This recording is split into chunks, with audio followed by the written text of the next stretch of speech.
এই মুহূর্তে টিভি9 Bangla exclusive big breaking. আগামী 5ই এপ্রিল ভোটের প্রচারে রাজ্যে আসছেন দেশের প্রধানমন্ত্রী নরেন্দ্র মোদী। জানতে পারা যাচ্ছে যে আলিপুরদুয়ারের বদলে কোচবিহারে তিনি সভা করবেন। কোচবিহারের রাসমেলার মাঠে তার সভা করার কথা রয়েছে। আগামী 10ই এপ্রিল শিলিগুড়িতে প্রধানমন্ত্রীর রোড শো রয়েছে, সেখানে শিলিগুড়িতে 3 কিলোমিটার রোড শো করবেন তিনি। আর কি জানা যাচ্ছে তার এই সভা এবং প্রচার সংক্রান্ত আমি আমার সহকর্মী প্রদীপ্ত কান্তি ঘোষের কাছে যাবো এই মুহূর্তে। প্রদীপ্ত, নরেন্দ্র মোদীর এই এক্সক্লুসিভ প্রচার সভায়, এই এক্সক্লুসিভ রাজ্য সফর নিয়ে এখনো পর্যন্ত আগাম কোন কোন তথ্য পাওয়া যাচ্ছে, কি কি কর্মসূচি রয়েছে?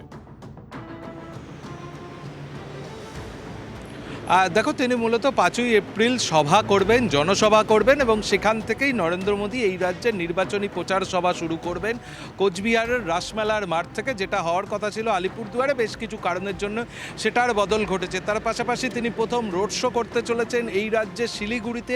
আগামী 10ই এপ্রিল শিলিগুড়িতে প্রায় 10 কিলোমিটার ব্যাপী তার এই রোড শো রয়েছে।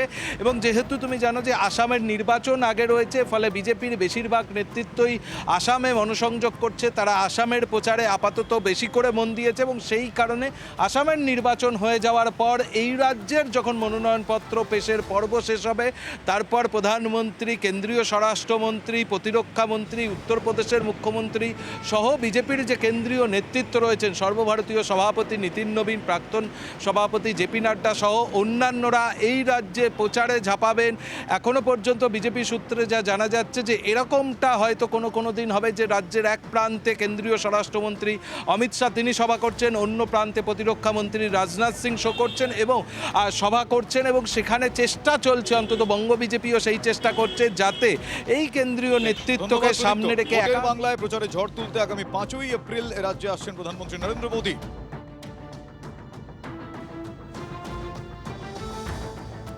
মমতার বিরুদ্ধে এবারে দিল্লির নির্বাচন সদনে নালিশ বিজেপির। হারের ভয়ে ভোটারদের ভয় দেখাচ্ছেন মুখ্যমন্ত্রী। কমিশনে অভিযোগ সুকান্তদের। মমতাকে প্রচার থেকে সরানোর আবেদন বিজেপি।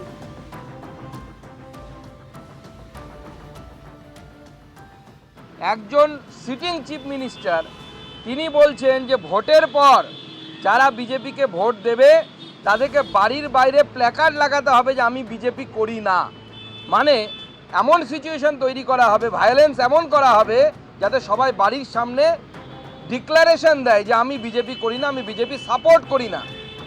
তো এই ধরনের পরিস্থিতি মমতা বন্দ্যোপাধ্যায় তৈরি করার চেষ্টা করছেন। প্রত্যেকটি ভোটারকে ভয় দেখানো, প্রতিনিয়ত বলা যে ইলেকশন কমিশন তো কদিনের জন্য, আমরাই থাকব।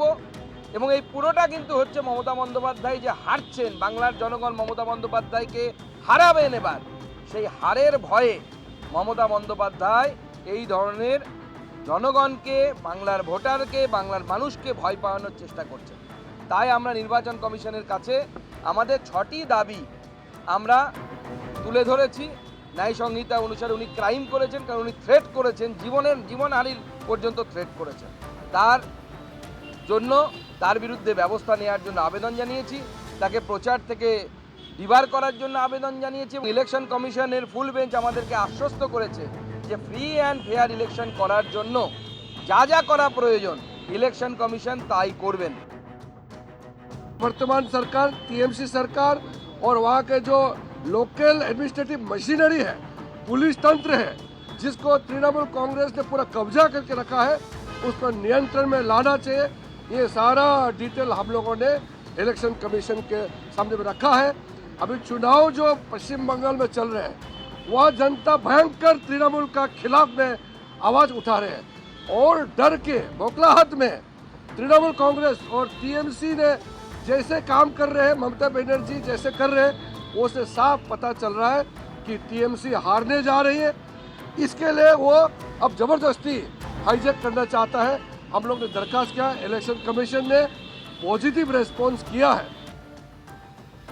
এগুলো কমিশন ঠিক করবে, এটা আমার সাবজেক্টের মধ্যে পড়ে না। কে কোথায় কি বলবে না বলবে তার জন্য আমি এখানে বসে নেই তার মন্তব্য করার জন্য। যেটা নির্বাচন কমিশনকে বোঝাতে নির্বাচন কমিশন তার জবাব দেবে। আমরা অবাধ নির্বাচন চাই, অবাধ এবং সুস্থ নির্বাচন চাই, এটা আমাদের দাবি।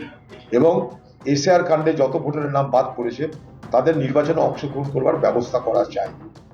কোনো বৈধ ভোটারের নাম ভোটার লিস্টে থাকবে না, এটা কিন্তু কখনো নির্বাচন হতে পারে না।